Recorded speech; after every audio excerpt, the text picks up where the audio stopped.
شهدت مواقع التواصل الاجتماعي خلال الأيام الماضية انتشار مقطع فيديو أثار موجة غضب واسع برواد هذه المواقع. يظهر قيام مجموعة من الأشخاص بأفعال خادشة للحياء العام على أحد المحاور الرئيسية بالجيزة، محور 26 يوليو. تداول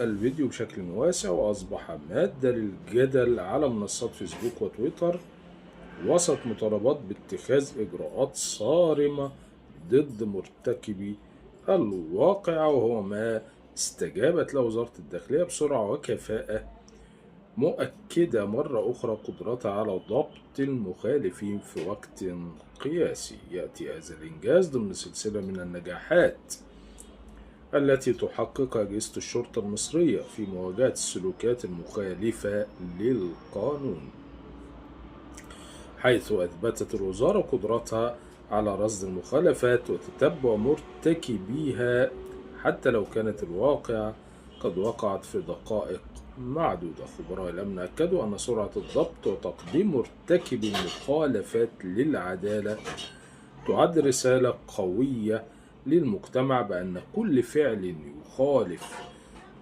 يخالف سيحاسب عليه القانون،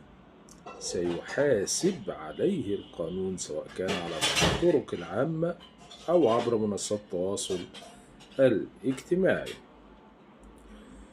رصدت الأجهزة الأمنية مقطع فيديو تم تداوله على نطاق واسع يظهر فيه قيام أحد الأشخاص بتصوير آخر بصحبة عدد من الفتيات أثناء استقلالهم سيارة، وتصرفاتهم تضمنت أفعالا خادشة للحياء وتعديا على ممتلكات المجني عليه، حيث قاموا بإحداث تلفيات بالسيارة اعتراضا على تصويرهم.